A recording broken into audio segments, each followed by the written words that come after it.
Good morning. Good morning, Instagram. Good morning, Facebook friends. Happy Monday, and I'm happy to be here with you on another episode of Mindset Monday, where today I thought we would dive into one of the biggest pain points of being a business owner, especially in the salon business, and that is retaining top staff and attracting top staff. It's not just about retaining top staff, it's about also attracting people that want to work for your company that align with your culture, your vision, and your values. And so that's what I want to dive into today. Um, it's a critical topic because staff turnover could be so expensive. And I don't know if you've ever noticed this, but being a 32-year veteran of business ownership, I've had plenty of walk-ins and plenty of walkouts. And what I've noticed is with a lack of retention, there's most times a lack of growth. And if we can't attract the right people and institute the right programs for sustainability, then we're not able to keep those people that we are actually attracting. So I want to just talk about what things that we could be focusing on to retain our top talent. Because a lot of times, and I've seen this many times over in my over 32 years of ownership, multiple locations, is a lot of times the attention gets put on the new people. New people are starting, we're getting them up, we're getting them hired, we're getting them onboarded, we're getting them educated. And then our top staff that have maybe been with us a while, that are our top producers, aren't getting necessarily the attention that they need in order to feel rooted and connected into the business. And so what happens then? It's like, if we're not giving everybody the specific attention they need, and that is a part of leadership, is carving out with my top tier, what level of attention do they need? That's going to be very different than my newer people. So if we think about it, and I've talked about this before, if we think about it in three different categories, maybe I have my top tier people that are 5 years and over. I have my middle tier people that are maybe 2 to 5 years. And then I have my newer people that are just starting up to maybe 2 years. They're my newer people. What are the different programs that you're running for each group of those people? Because they all are going to have very specific needs. Your newer people aren't going to need to be coming to education every week. And maybe the education you're providing in the salon isn't as inspiring to them as what they need at the level they're at. So when we start thinking about retaining top talent, it starts with hiring for sure. And then it's how is it that we cultivate our team as they grow up with us? As they start growing up, it's kind of like, for those of you out there that have kids, you know that a newborn is going to need something different than a toddler, than someone different than, 5, 6, 7 years, different than a teenager, different than an adult. So there are different things that we do at each stage. I'm not saying that your staff are your kids. Sometimes it feels that way, right? But we have to, I think, when we talk about retention, is talk about how we create programs in each group, each category, our experienced senior team, our middle team, where they're really growing their business and they're starting to cultivate their growth, and then our newer team. So not only does losing staff hurt, I mean, I have felt that before numerous times, right? It's like we take it personal, we can't help it. We start ruminating over what we're doing wrong. And I totally get that. So it hurts emotionally, which I want to talk about, friend zoning and leadership zoning. But it also hurts from a profitability standpoint, especially when we're talking about top talent. And I will, there's a caveat to that, that even though maybe someone's not top talent, they're not like mega producers in your business, and they're in that middle tier, you've just spent all that time training, onboarding, getting them clients, helping them to continue to grow. And then all of a sudden they're like, I'm out of here. And it becomes frustrating. So I have three main points that I want to go over today, and I hope that it helps you. If it does, great. If it doesn't, sorry, I don't know what to tell you. But my three main points today, I want to also just say good morning to people that I see coming in. Hey, Derek. Hi, Gio, Ginger, Salinas, is that? We have Sam, Anna, good to see you, Jennifer, Renee. I see more of you guys jumping in. I appreciate you guys popping in this morning. This is about retaining top talent in employment-based businesses, which is the biggest pain point when I'm working with my clients, is how do I get and how do I retain top talent? Because when you have people year over year with a high retention, you're going to see a high level of growth. If you're the leader that's helping your team grow. So people have to be growing year over year. If you have high turnover, you're going to see stunted growth in your business. The two things go hand in hand. If people say I'm not growing, immediately let's look at your staff retention. And then if your staff retention is still high, we go to client retention, right? So when we talk about numbers tell a story, if we're looking at from a numbers perspective, we want our team retention number to be at 70 to 75% of our team we're retaining year over year. So how do we look at that? We look at, well, we're in August right now. We can look at July. In July of 24, do I have the same people that I had in July of 23? So you can do your monthly retention reports to see if your retention is below 75, 70%. That's an area to look at. If you're a spa and a salon, you want to carve out, what is my retention for my spa? What is my retention for your different departments? Because maybe you're grouping everybody together for your staff, and maybe it's your front desk that's pulling that number down and it's not your styling staff. So it's good to get an overall retention number, and then it's also good to divide it up into departments to see if there is a department that is having a harder time, so that you're not trying to rack your brain on coming up with different strategies that aren't really relevant to a group where you have a high retention rate.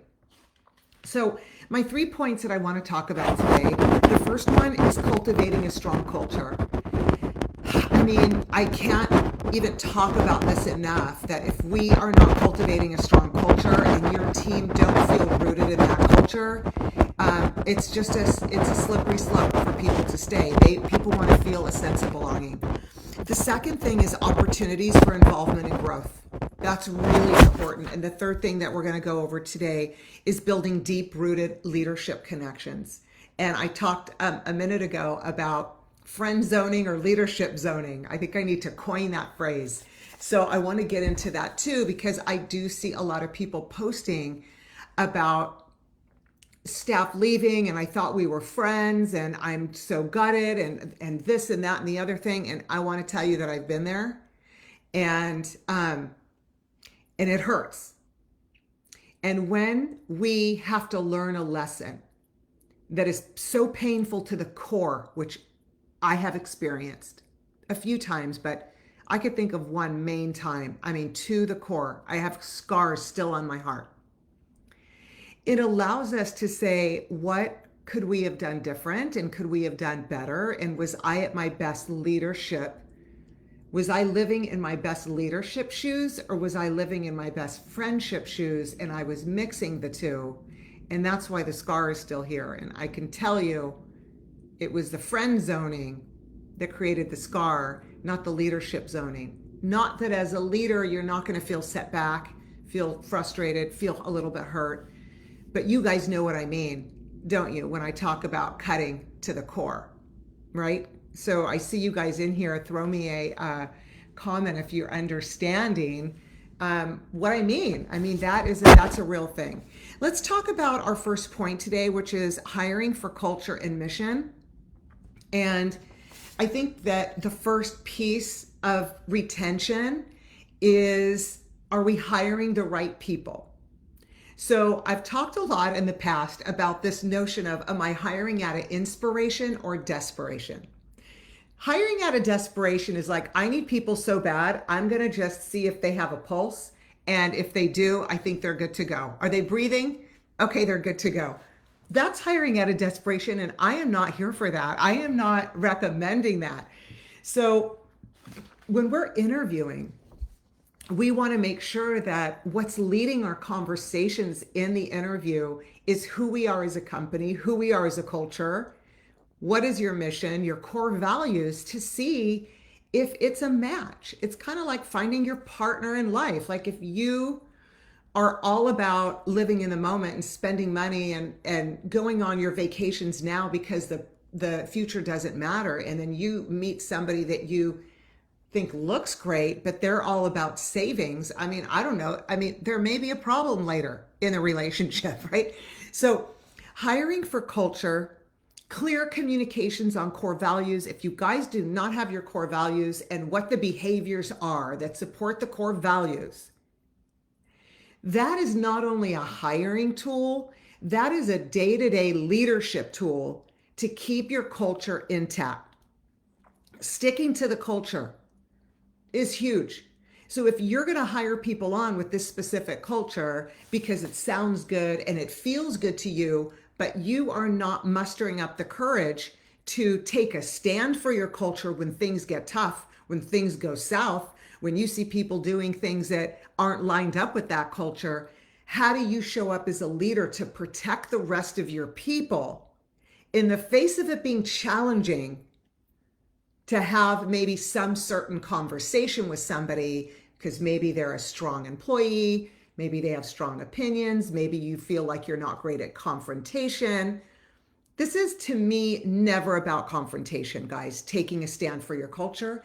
It's always about a conversation to continue to educate people who you are, what behaviors line up with your company and what don't.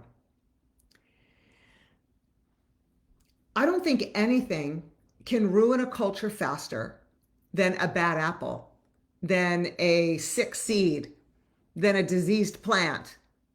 Because if you have this great culture, but you're afraid to talk to the person that is compromising that culture, then you need to take a look in the mirror at some of your leadership skills and start to exercise those skills, to exercise how to have those conversations. Critical in keeping the culture that you promised to your team and not compromise the team because you might have some fear. We all have fear. We all have fear. Sometimes I look at conversations that I have to have and my heart starts racing. But I do it anyways. And being a leader and excelling at what we do, even if you're not an owner, you could be an educator, you could be a stylist, colorist, whatever. We all have fear. Our level of success is going to solely depend on our ability to do it while we're afraid. So I want you to let that drop for a minute. Are there things in your business that you're afraid to say or do, that you feel fear around, that you know need to get done to uphold the culture? I'm afraid of people leaving. I'm afraid of people talking about me in the back room. I'm afraid because I don't know what to say. I'm afraid because I don't know how to start the conversation. I could go on and on. Yes, those things might freak us out a little bit, but your job, the job that you took, was to have those conversations. That's a job that you took. So cultivating a strong culture doesn't happen because you solely want a strong culture. A strong culture happens because you are committed to doing what it takes to protect the culture of your company in a way that's educational and kind and conversational and ongoing, daily, reminding people in one-on-ones and team meetings and morning huddles who you are and what you stand for. That's a job we took on. So when people are talking about mass exoduses or people, I can't keep staff or I can't retain staff, I mean, okay, People leave for all sorts of reasons, but your numbers are going to tell you a story. And I'm going to say, go back to the benchmark of team retention, 70 to 75% year over year. If you're in that and you're still feeling like everybody's leaving, I mean, the feeling is not lining up with the fact. You're going to have people that leave, period. You're not going to be able to get around that. But the question becomes, am I prepared for people for a natural turnover? So I think that's super important. Is one thing that took me a really long time to digest as a leader, as an owner of a business, is that people are going to leave. We are a stepping stone for people to move to whatever next level they are. You were maybe a stepping stone, or you used stepping stones to get where you are. That is going to happen. So I want you guys to acknowledge as leaders that people moving on is a part of this business. It's a part of the job. And look at every industry. It's a part of every industry. It's a part of the human condition. Our job is to be prepared for hopefully the 25 to 30% turnover a year, so you're not left without people to replace the people that are leaving. That is a big awareness that I had to have, is that, well, I'm not ready to hire staff yet. Well, you need to be ready. You need to be ready. Hiring staff when you need staff goes back to this idea of hiring out of desperation, not inspiration. You always want to be interviewing. And when you find somebody that you feel aligned, you hire that person. You figure out a way, because that person, there's not a lot of those people that just drop in your lap. So creating a strong culture so that you could be able to weed the people out that probably won't be a good fit for you.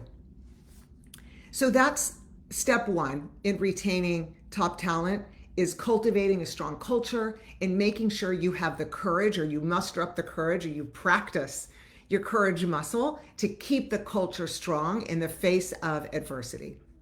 2, opportunities for involvement and growth.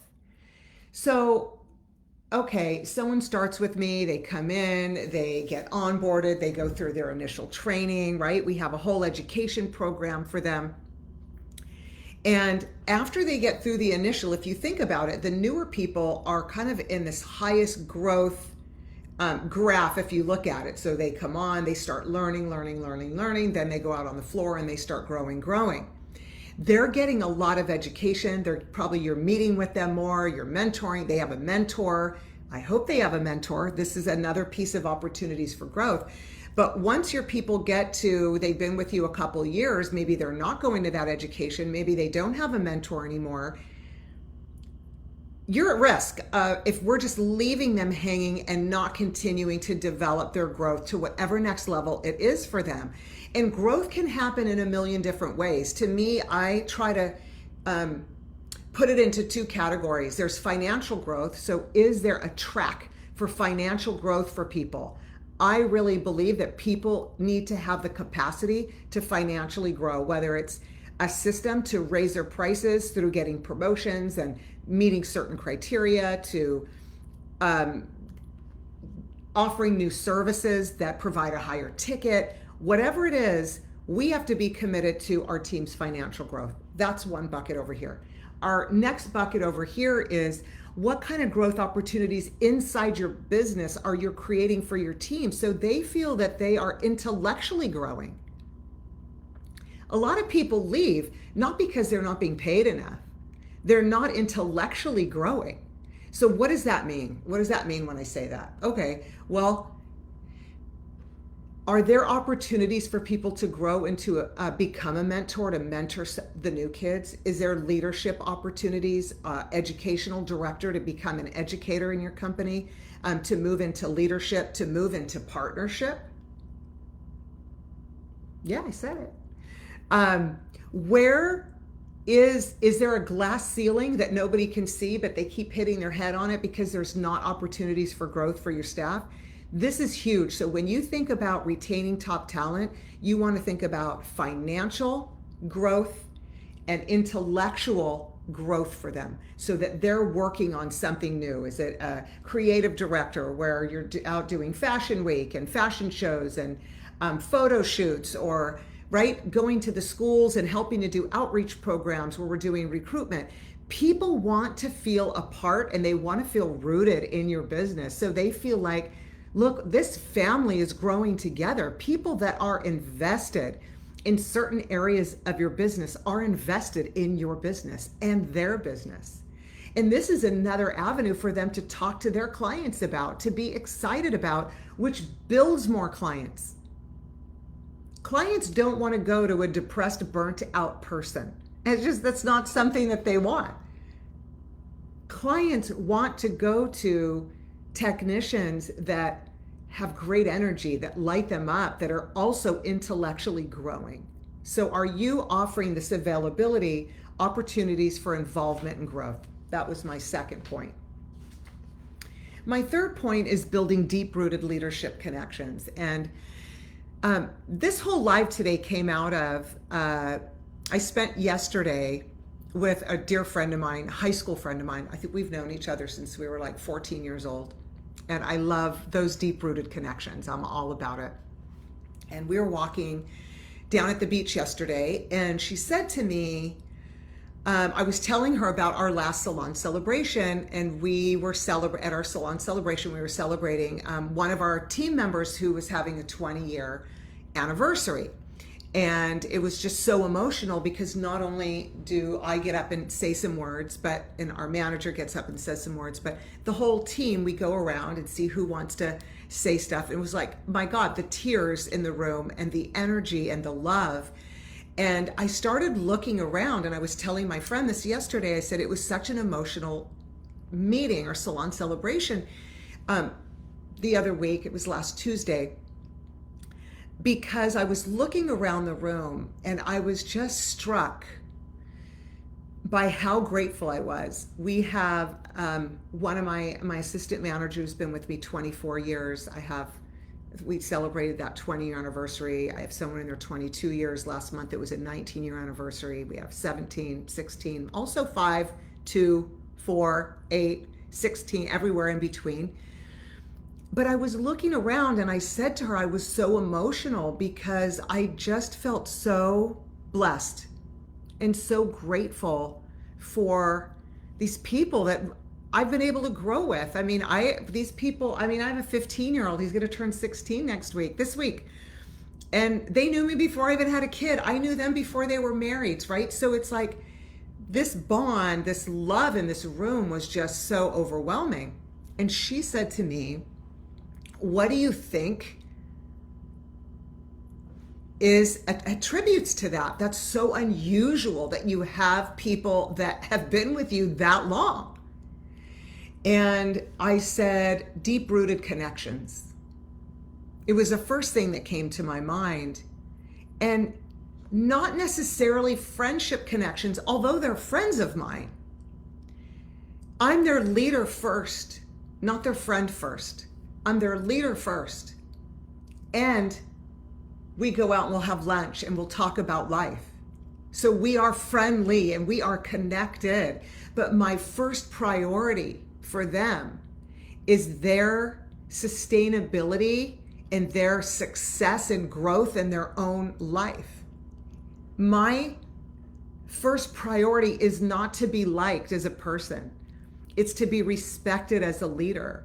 It's to earn respect, to make sure that my team know that I am heading this ship and you are safe on this ship. And these are the things that I'm going to do to show you that. I'm not going to give you lip service. We're going to meet and do one-on-ones. We're going to create programs to make sure that you're growing. We're going to create opportunities to make sure that if you're feeling like burnt out behind the chair, let's do a photo shoot and get you re-inspired. Or do you want to take on a mentor to help other people grow? These things are critical to retaining staff. So I never really thought about it like that before. And I think that a lot of us are the same, that we have our goals in front of us and we're moving forward at the speed of light. And sometimes we don't sit back and reflect on, how did I get to where I am? How did we get here? Where I'm looking around at these seasoned, top talent, top amazing stylists that have been with me, some of them decades. And yes, I'm so grateful for that, but also if I retrace my steps, what has created that formula? And this is the formula that I'm talking about today, is a strong culture. In recapping where we are today, a strong culture. Opportunities for advancement, both financial and intellectual. And deep-rooted leadership connections where they feel you are for them and they want to work for you. They feel excited to be like, did you see my numbers today? I love when I get a text like that from my team. Or when I walk in, did you see I just got my promotion? They are just beyond. So that boils down to how you show up, even in the tough times when you have to have the tough conversations. And you know the ones I'm talking about. You probably have some pending in the back of your brain right now that, gosh, I've needed to have these conversations, but what I don't want to do is I don't want to rock the boat. I don't want them to talk about me in the back room. I'm afraid. I'm afraid of people leaving. I get it. You're allowed to be afraid. You're allowed to be afraid in life, feeling that way. And the really strong leaders know their fear. They can identify their fear and they do it while they're afraid. So it's just not like do it anyway.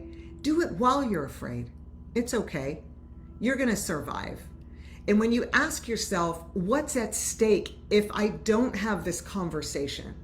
What's at stake if I'm not doing my one-on-ones? What's at stake if I don't have programs for my people to grow? What's at stake if we don't have this strong culture that people can count on to take care of them? That's what keeps top tier talent.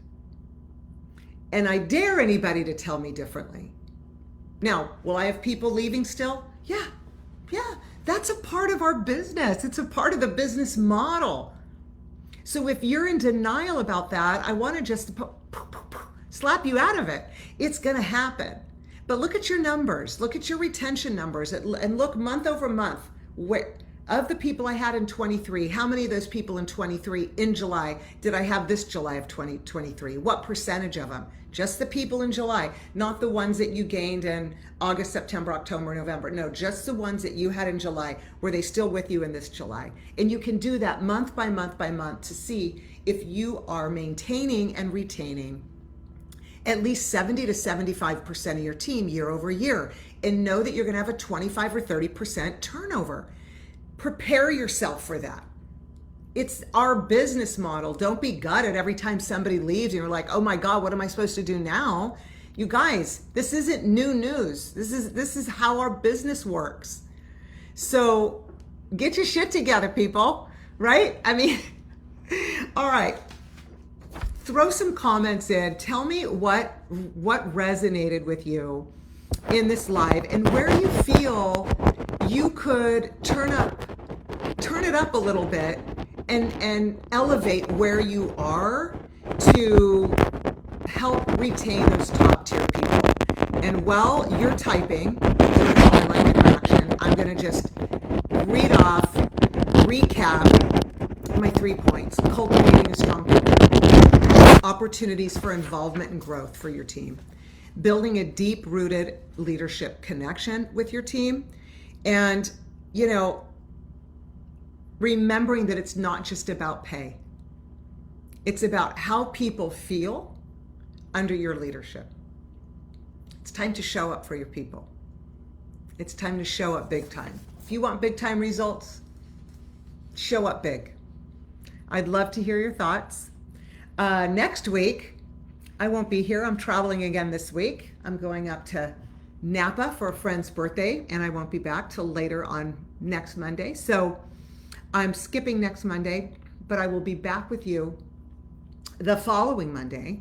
And again, if you like what you're hearing, definitely throw me some comments like my page, share the videos on your pages if you think that it'll have an impact on your friends in the industry. And if you have anything you guys want me to talk about, don't hesitate to throw me some comments, DM me. I am up for talking about just about everything and anything. I'll go there. I hope you guys have an amazing week. You got this, and I got you. Thank you. Thanks for showing up. Bye.